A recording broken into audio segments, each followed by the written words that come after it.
नमस्कार. Share market Marathi या YouTube चॅनलवर आपल्या सर्वांचं हार्दिक स्वागत. आजच्या व्हिडिओमध्ये आपण निफ्टी, बँक निफ्टी आणि सेन्सेक्स या तीन इंडेक्समध्ये वीकली आणि डेली टाइम फ्रेममध्ये विश्लेषण करणार आहोत. ह्या विश्लेषणामुळे आपल्याला ह्या तीन इंडेक्स सोबतच ओव्हरऑल मार्केटमध्ये पुढील आठवड्यात कशा प्रकारे मूव्हमेंट होऊ शकते, कुठे सपोर्ट घेतला जाऊ शकतो, कुठे रेझिस्टन्स फेस करायला लागू शकतो, चालू असलेला ट्रेंड असाच चालू राहिला तर कोणती टार्गेट्स बघायला मिळू शकतात, जर रिव्हर्सल होणार असेल तर ते कोणत्या लेवल पासून होऊ शकतं, यासारख्या अनेक विषयांचं अतिशय विस्तृत असं विश्लेषण आपण आजच्या व्हिडिओमध्ये करणार आहोत. त्यामुळे आजचा हा व्हिडिओ अतिशय महत्त्वाचा आहे आणि आपण सर्वांनी तो अजिबात स्किप न करता शेवटपर्यंत पूर्ण बघावा. मात्र या विश्लेषणाला सुरुवात करण्यापूर्वी मला तुम्हाला शेअर मार्केट मराठीच्या ॲप विषयी थोडक्यात माहिती सांगायची आहे. शेअर मार्केट मराठीचं ॲप आता Android आणि iOS अशा दोन्हीही प्लॅटफॉर्मवर उपलब्ध आहे. हे ॲप तुम्ही तुमच्या मोबाईलमध्ये डाउनलोड करून इन्स्टॉल केलंय का? जर केलं नसेल तर आजच करा. याचं कारण असं आहे की शेअर मार्केट मराठीच्या सर्व सर्व्हिसेस आता ॲपच्या माध्यमातून उपलब्ध करून दिलेले आहेत.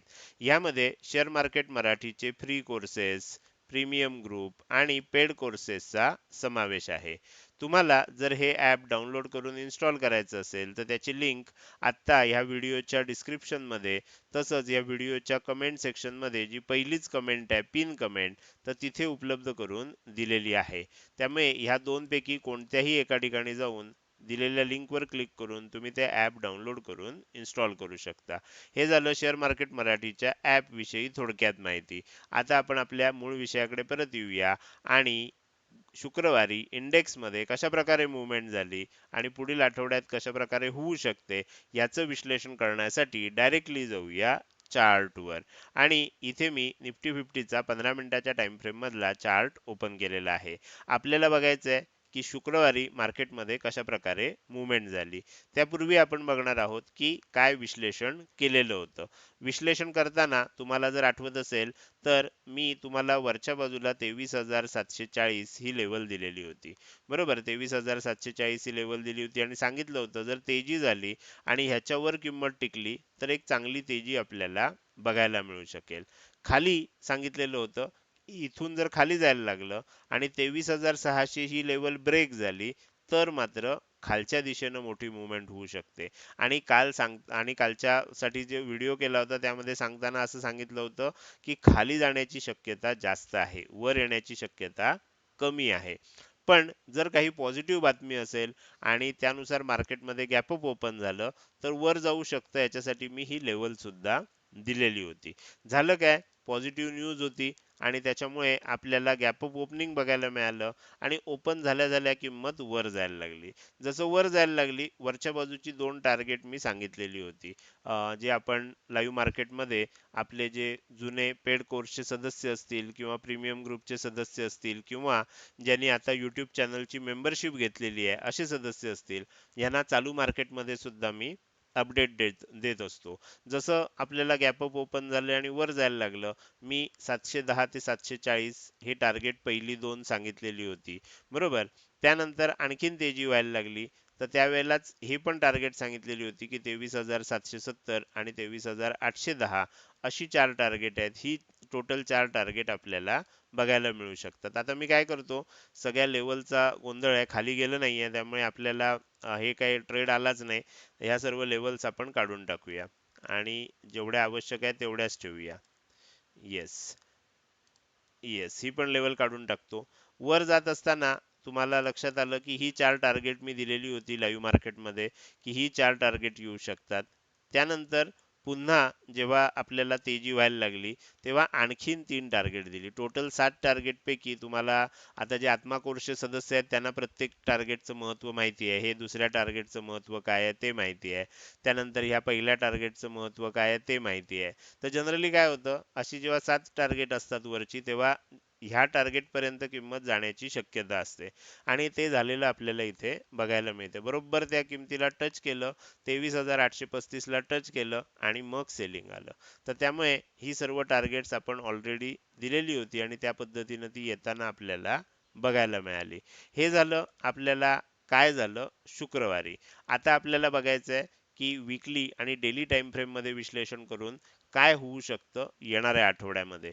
तर त्याच्यासाठी मी काय करतोय, या सर्व ज्या लेवल्स आहेत, या सर्व लेवल्स मी आता काढून टाकतोय आणि आपल्याला आता हा चार्ट जो आहे याचं वीकली आणि डेली टाइम फ्रेम मध्ये विश्लेषण करायचं. तर त्याच्यासाठी सगळ्यात पहिल्यांदा वीकली टाइम फ्रेम मध्ये हा चार्ट ओपन करतोय. झूम आउट करूया म्हणजे चार्ट व्यवस्थित दिसू शकेल. तर झूम आउट केल्यानंतर आपल्याला काय दिसतंय बघा, तुम्हाला असं दिसतंय की इथे पूर्वी हे 3 आठवडे खूप चांगली तेजी झाली होती. नंतर एक आठवडा आपण बघू शकतो की थोडंसं सेलिंग आलं. परत इथे बघू शकतो की 2 आठवडे वर जायचा प्रयत्न झाला. त्यानंतर परत सेलिंग आलं. मग ह्याच्यात झालं काय, ह्या सगळ्या घडामोडीमध्ये इथे एम पॅटर्न तयार झाला. ही तेजी झाली, किंमत खाली आली, परत वर जायचा प्रयत्न झाला आणि परत खाली आली. तर इथे एम पॅटर्न तयार झालेला आपल्याला बघायला मिळतोय. मात्र ह्या एम पॅटर्नचा आपल्याला टार्गेट आली का वगैरेला जाण्याच्या आधी सध्या आपल्याला जे चार्ट अनालिसिस दिसतंय ते मी तुम्हाला सांगायचा प्रयत्न करतो. चार्ट अनालिसिस मध्ये आपल्याला असं दिसतंय की हा एम पॅटर्न बनला, किंमत खाली आली. आता ह्या आठवड्यात जी किंमत तयार झाली आहे किंवा ह्या आठवड्यात जो चार्ट पॅटर्न तयार झालाय तो इनसाइड बारचा चार्ट पॅटर्न आहे. तुम्ही बघू शकता ही जी कॅन्डल बनली आहे, ही कॅन्डल आपल्याला ह्या अलीकडच्या कॅन्डलच्या आतमध्ये बनलेली दिसते. लक्षात आलं? म्हणजे जनरली तुम्ही जर कॅन्डल कुठल्याही दोन कॅन्डल बघितल्यात शेजार शेजारच्या, तर दुसरी कॅन्डल आहे आपल्याला काय दिसते, एक तर अलीकडच्या कॅन्डलचा हाय तरी मोडताना दिसते किंवा लो तरी मोडताना दिसते. क्वचित प्रसंगी हाय पण मोडते आणि लो पण मोडते. पण आणखीन क्वचित प्रसंगी काय होतं, अशी कॅन्डल बनते जी मागच्या कॅन्डलचा हाय देखील मोडत नाही आणि मागच्या कॅन्डलचा लो देखील मोडत नाही. अशा वेळेला ह्या कॅन्डलला इनसाइड कॅन्डल असं म्हणतात. आणि ती इनसाइड कॅन्डल आपल्याला इथे बनलेली आहे. ही काय दाखवते, ही दाखवते दोन गोष्टी. एक म्हणजे पॉज दाखवते. इनसाइड कॅन्डल जेव्हा बनते तेव्हा मार्केटमध्ये पॉज घेतलाय असा अर्थ होतो. आणि दुसरं दाखवते की ट्रेंड रिव्हर्सल होऊ शकतं. आता याच्यामध्ये ट्रेंड रिव्हर्सल कसं होऊ शकतं, तर आता सध्या तेजी झाली होती पण त्याआधी खूप मोठं सेलिंग झालेलं आहे, त्यानंतर ही तेजी झाली आहे. त्यामुळे ओरिजिनल ट्रेंड कोणता आहे, तर डाऊन ट्रेंडच आहे, बिअरिश मुवमेंट चालू आहे. त्यानंतर हे जे सेलिंग झालं त्यानंतर इथे ती पॉज पण घेतलाय आणि इनसाइड पण बनली आहे. त्यामुळे ट्रेंड रिव्हर्सल होऊ शकतं. आता ट्रेंड रिव्हर्सल झालं हे कधी ओळखायचं, ज्या वेळेला ह्या कॅन्डलचा म्हणजे या आठवड्यातली कॅन्डल आहे त्याचा हाय ब्रेक होईल आणि किंमत वरच्या दिशेनं टिकायला लागेल, तेव्हा आपण समजणार की ही इनसाइड कॅन्डल जी आहे ती ऍक्टिव्हेट झाली आहे आणि त्याचे रिझल्ट आता आपल्याला मिळायला लागलेले आहेत. तर हे आपल्याला इथे लक्षात घ्यायचं आहे. पण जर काही कारणामुळे असं झालं की फ्लॅट ओपन झालं, थोडंसं गॅपडाऊन ओपन झालं, खाली जायला लागलं आणि लो तोडला इनसाइड कॅन्डलचा, तर मात्र हे रिस्की देखील आहे. तर मग काय होऊ शकतं, किंमत आणखीन खाली जाऊ शकते. पण जेव्हा इनसाइड कॅन्डल बनते आणि ती पॉझिटिव्ह बनते त्यावेळेला शक्यता जास्त असते की काय होईल, फ्लॅट किंवा आपल्याला थोडंसं गॅप डाऊन होईल आणि तिथून इथे वर जाऊ शकतं, अशा प्रकारची शक्यता आपल्याला दिसते. कारण इनसाइड बार जो बनलाय तो ग्रीन कलरचा आहे, त्यामुळे तेजी होण्याची शक्यता आपल्याला सध्या जास्त दिसते. पण त्याच्यासाठी आपल्याला ह्या दोन्ही गोष्टी मार्क करून ठेवायला लागतील. ब्रेकआउटची वाट बघत बसायला लागेल आणि ब्रेकआउट झाल्यानंतरच पुढचा निर्णय आपल्याला घेता येईल. तर माझ्यामध्ये तुमच्या लक्षात आलं असेल की ही जी निफ्टीची वीकली टाइम फ्रेम मधली कॅन्डल आहे हे काय सांगायचा प्रयत्न करते. मला आता ह्याच्यामध्ये असं सांगायचं आहे की खरोखरच जर तेजी होणार असेल तर पहिल्यांदा आपल्याला काय झालं पाहिजे, हा हाय ब्रेक करून किंमत वर टिकली पाहिजे. मग जर ही किंमत वर टिकत गेली, आणखीन वर जात राहिली, तर काय होईल, इथे वीकली टाइम फ्रेम मध्ये डब्ल्यू पॅटर्न तयार होईल. तर त्यासाठी इथे तयार होतोय असं दिसतोय तुम्हाला, अशा पद्धतीनं डब्ल्यू पॅटर्न तयार होऊ शकतो. डब्ल्यू पॅटर्न तयार झाला हे कधी कळेल, हा जो आपल्याला नेकलाईनचा हाय आहे साधारण 24,600 च्या आसपास, ह्याच्यावर जेव्हा आपल्याला ब्रेकआउट येईल, किंमत ह्याच्यावर टिकायला लागेल, त्यानंतर आपल्याला समजणार की हा डब्ल्यू पॅटर्न बनलाय आणि आता आणखीन तेजी होण्याची शक्यता निर्माण झाली आहे. आणि असं होताना कदाचित आपल्याला आता दिसू देखील शकतं, पण त्याच्यासाठी आपल्याला काही दिवस किंवा काही आठवडे वाट बघण्याची गरज आहे. तर हे झालं निफ्टी फिफ्टीचं वीकली टाइम फ्रेमवर चित्र काय दिसतंय. आपल्याला आता सोपं चित्र असं दिसतंय की पुढच्या आठवड्यात समजा हा हाय ब्रेक केला तर आपल्याला खूप चांगली तेजी होईल असं लक्षात येईल. हा जर लो ब्रेक केला तर मग आणखीन थोडीशी मंदी येऊ शकते, हे चित्र देखील आपल्याला लक्षात ठेवायला लागणार आहे. तर माझ्या मते तुमच्या आता लक्षात आलं असेल की निफ्टी फिफ्टीचं विश्लेषण. आता आपण पुढे जाऊया आणि बँक निफ्टीचं विश्लेषण करायला सुरुवात करूया. तर बँक निफ्टीमध्ये सुद्धा तुम्हाला शुक्रवारसाठी म्हणजे कालच्यासाठी 2 लेवल दिलेल्या होत्या. ही लेवल दिली होती, ही लेवल 53,635 ची होती आणि सांगितलं होतं की याच्यावर जर टिकलं तर आणखीन तेजी होऊ शकते. मात्र खाली येताना ह्या लेवलला टच करू शकतं, या दुसऱ्या लेवलला टच करू शकतं आणि ह्या तिसऱ्या लेवलला टच करू शकतं. अशा प्रकारे खाली देखील येऊ शकतं. हे देखील सांगितलेलं होतं. कुठे जाणार? आपल्याला पहिला थोडा वेळ वाट बघायला लागेल. वाट बघितल्यानंतर ज्या दिशेनं ब्रेकआउट येईल, तुम्ही बघू शकता ब्रेकआउट कोणत्या दिशेनं आलं? वरच्या दिशेनं आलं. ही लेवल ब्रेक केली. मग वर टार्गेट कुठली होती? वरची टार्गेट होती 53,675, 53,975 आणि 54,200. तुम्ही बघू शकता वर जात असताना ही सर्व चारीच्या चार वर जात असताना ही सर्व तिन्हीच्या तिन्ही टार्गेट्स आपल्याला आलेली बघायला मिळतात. या पद्धतीनं सर्व टार्गेट्स आली आणि आता किंमत खाली आली होती, परत वर जायचा प्रयत्न करते. बरोबर आपल्याला इथे टार्गेट आल्यानंतर मग खऱ्या अर्थानं पहिलं चांगलं सेलिंग आपल्याला इथे बघायला मिळालं. तर अशा प्रकारे शुक्रवारी मार्केटमध्ये बँक निफ्टीमध्ये काय झालं हे मी तुम्हाला आता समजून सांगितलं. आता आपण काय करूया, आता आपण या सर्व लेवल जे आहेत ह्या काढून टाकूया आणि वीकली आणि डेली टाइम फ्रेम मध्ये हा चार्ट आपल्याला काय सांगायचा प्रयत्न करतोय ते समजून घेऊया. त्याच्यासाठी मी इथे क्लिक करतोय आणि पहिल्यांदा वीकली टाइम फ्रेम ओपन करूया. वीकली टाइम फ्रेम मध्ये आपल्याला काय दिसतंय, जसं निफ्टी मध्ये दिसलं तसंच थोडंसं बँक निफ्टी मध्ये दिसतंय. फक्त निफ्टी मध्ये काय झालंय, निफ्टी मध्ये हे जी तेजी बनली आहे ही थोडीशी इकडे वरच्या दिशेनं बनली आहे, ही थोडीशी खाली बनली आहे. तर अशा एवढाच फरक आहे, बाकी सर्व आपल्याला इथे निफ्टी आणि बँक निफ्टीचं सारखंच दिसतंय. आता ह्याच्यामध्ये काय होऊ शकतं, ही तेजी झाली होती, त्यानंतर थोडंसं सेलिंग आलंय. आता जर खरोखरच ही किंमत वर जायला लागली तर इथे डब्ल्यू पॅटर्न बनू शकतो ह्याच्यासारखा, निफ्टी सारखा. आणि जर ही नेकलाईन ब्रेक केली तर आपल्याला खूप चांगली तेजी वरच्या दिशेने येताना बघायला मिळू शकते. तर तेजी होण्याची शक्यता नाकारता येत नाही. त्यामुळे आता बघितलं पाहिजे की उद्या सोमवारी कशा प्रकारे मुवमेंट होती आणि आपल्याला आणखीन तेजी बघायला मिळते. समजा असं झालं नाही, इथूनच खाली यायला लागलं, तर खाली येत असताना आपल्याला साधारणपणे 50,000च्या आसपास आणि तुम्ही जर बघितलं तर 51,000च्या पुढे ह्या एरियामध्ये थोडासा सपोर्ट झोन आहे. त्यामुळे किंमत जर ह्याच्या खाली यायला लागली तर ह्या एरियामध्ये सपोर्ट घेऊन पुन्हा वर जाण्याची शक्यता जास्त आहे. तर माझ्यामध्ये तुम्हाला लक्षात आलं असेल की बँक निफ्टीमध्ये आपल्याला वीकली चार्ट काय सांगण्याचा प्रयत्न करतोय. आता आपण जाऊया डेली चार्टवर. तर इथे मी डेली चार्ट ओपन करतोय. बँक निफ्टीचा डेली चार्ट आहे. तुम्हाला इथे काय दिसतंय बघा, अतिशय एक चांगला पॅटर्न तयार झालाय. एक्झॅक्टली बॉटमला व्हायला पाहिजे होता, बॉटमला झाला नाहीये, पण बॉटमच्या जवळपास झालाय. तो पॅटर्न आहे ट्विझर बॉटम पॅटर्न. हा जो पॅटर्न दिसतोय हा ट्विझर बॉटम पॅटर्न आहे. ट्विझर बॉटम पॅटर्न मध्ये काय असतं, दोन कॅन्डल असतात. पहिली रेड कॅन्डल असते, दुसरी त्याच आकाराची ग्रीन कॅन्डल असते. तर असं जेव्हा जेव्हा होतं, त्यानंतर जर हा हाय ब्रेक केला आणि हा जो हाय बनलाय मागच्या आठवड्याचा, हा जर ब्रेक केला तर आणखीन तेजी बघायला मिळू शकते. अशा प्रकारचं चित्र आपल्याला इथे बँक निफ्टीचा हा चार्ट सांगतोय. मात्र जर काही कारणानं फ्लॅट ओपन झालं, खाली यायला लागलं आणि हा लो जर तुटला तर मग कदाचित सेलिंग घसरण आणखीन वाढण्याची शक्यता देखील नाकारता येत नाही. तर त्यामुळे आपल्याला आता काय होतंय, आपल्याला इथे सुद्धा काय करायचंय, डे हाय आणि डे लो मार्क करून ठेवायचा आहे आणि ज्या दिशेनं ब्रेकआउट येईल त्या दिशेने एक मोठी मुवमेंट होण्याची शक्यता आहे हे लक्षात ठेवायचं आहे. तर माझ्या मते तुम्हाला लक्षात आलं असेल की निफ्टी आणि बँक निफ्टीमध्ये वीकली आणि डेली टाइम फ्रेमवर आपल्याला काय काय चित्र दिसतंय. आता आपण पुढे जाऊया आणि आपल्याला राहिलेल्या इंडेक्सचं म्हणजे सेन्सेक्सचं विश्लेषण करायचंच आहे. मात्र त्यापूर्वी मला तुम्हाला आपल्या शेअर मार्केट मराठी या यूट्यूब चॅनलच्या मेंबरशिप विषयी अधिक माहिती सांगायची आहे. आता तुम्ही जर आपल्या यूट्यूब चॅनलवर गेलात म्हणजे यूट्यूबवर गेलात आणि आपला चॅनल उघडलात तर तुम्हाला सबस्क्राईब बटनच्या शेजारी जॉईन बटन दिसत असणार आहे. याच्यावर क्लिक करून तुम्ही चॅनल मेंबरशिप घेऊ शकता. चॅनल मेंबरशिप विषयी माहिती देखील तुम्हाला इथेच उपलब्ध होऊ शकते. त्यामुळे जॉईन बटनला क्लिक करून तुम्हाला ह्या सर्व गोष्टी करता येऊ शकतात. आता हे जे जॉईन बटन आहे हे क्लिक केल्यानंतर तुम्हाला 4 ऑप्शन दिसतात. ते कुठले कुठले आहेत?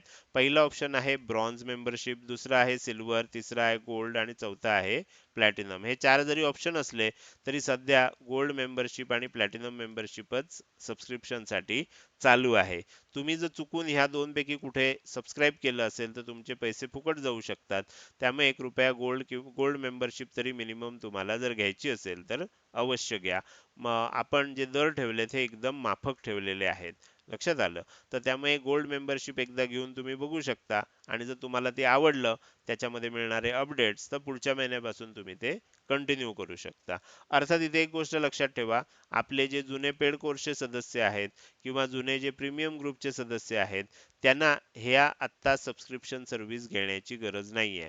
कारण सध्या जुन्या सर्व पेड कोर्सच्या सदस्यांना आणि प्रीमियम ग्रुपच्या मेंबरना आपला जो टेलिग्रामवर प्रीमियम ग्रुप आहे शेअर मार्केट मराठी प्रीमियम, त्याच्यावर मी ह्या गोल्ड मेंबरला ज्या अपडेट दिल्या जातात त्याच अपडेट ह्या नंबरवर ह्या चॅनलवर देत असतो. तर त्यामुळे तुम्हाला जर तुम्ही जुना पेड कोर्सचे सदस्य म्हणजे ह्यापूर्वी आपल्याकडून पेड कोर्स घेतलेला असेल किंवा प्रीमियम ग्रुपचे मेंबर असाल, तर तुम्हाला आत्ता पैसे भरण्याची गरज नाहीये. आता तुम्हाला ह्या व्यतिरिक्त आत्ता सांगितलेल्या माहिती व्यतिरिक्त आणि काही शंका असतील, तर त्याच्यासाठी मी तुम्हाला माझा नंबर देतोय. हा नंबर आहे. या नंबरवर व्हॉट्सअप मेसेजद्वारे संपर्क साधा. या नंबरवर कॉल करण्याचा प्रयत्न करू नका, कारण कुठलाही साधा कॉल असेल, व्हॉट्सअप कॉल असेल, याच्यावर स्वीकारला जात नाही. फक्त व्हॉट्सअप मेसेजला रिप्लाय दिले जातात. त्यामुळे तुम्हाला यूट्यूब चॅनल मेंबरशिप विषयी ज्या काही शंका असतील, त्या तुम्ही ह्या नंबरवर व्हॉट्सअप मेसेज करून सांगू शकता. हे झालं यूट्यूब चॅनल मेंबरशिप विषयी. आता आपण पुन्हा एकदा आपल्या मूळ विषयाकडे परत जाऊया आणि राहिलेला इंडेक्स जो सेन्सेक्स आहे त्याचं विश्लेषण करायला सुरुवात करूया. सेन्सेक्स मध्ये सुद्धा तुम्हाला दोन लेवल दिलेल्या होत्या, तुम्हाला आठवत असेल. वरच्या बाजूला 75,475, याच्या वर टिकलं तर किंमत आणखीन तेजी करू शकते. आणि खालच्या बाजूला जर जाणार असेल तर आपण टार्गेटच दिलेली होती 74,973, 74,975, 74,760 आणि 74,600, अशी तीन टार्गेट आपण खालच्या बाजूला दिलेली होती. खाली आलंच नाही, त्यामुळे आता ह्या लेवलचं काही महत्त्व राहिलेलं नाही. आपण काय करू, एक एक करून त्या लेवल्स काढून टाकूया. तर सगळ्यात पहिल्यांदा ही लेवल काढून टाकतोय, त्यानंतर ही आणि शेवटची. येस. आणि त्यानंतर तुम्ही जर बघितलं तर जसं निफ्टीमध्ये झालं, इथेच आपल्याला 1 2 3 4 अशी टार्गेट आलेली होती. आणि त्यानंतर काय झालं, ही 4 टार्गेट आल्यानंतर पुढची 7 टार्गेट दिली. याच्यामध्ये पहिलं टार्गेट येणं अपेक्षित होतं, पण निफ्टीमध्ये सध्या काहीतरी गडबड आहे.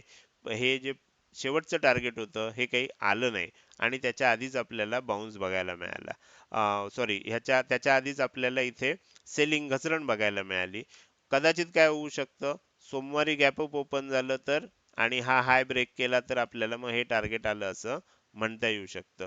मात्र जर सोमवारी थोडीशी आणखीन तेजी झाली आणि त्यानंतर परत सेलिंग आलं तर मग इथे एम पॅटर्न तयार होईल आणि मग सेलिंग आणखीन वाढू शकतं. ही गोष्ट आपल्याला लक्षात ठेवायची आहे. तर माझ्या मते तुम्हाला आता सेन्सेक्स मध्ये शुक्रवारी काय झालं आणि काय होऊ शकतं ही गोष्ट लक्षात आली असेल. आता आपण काय करूया, या सर्व गोष्टी ज्या आहेत ह्या लेवल्स काढून टाकूया आणि सेन्सेक्सचा चार्ट विकली आणि डेली टाइम फ्रेम मध्ये बघायला सुरुवात करूया. तर त्याच्यामध्ये सगळ्यात पहिल्यांदा विकली टाइम फ्रेम ओपन करतोय.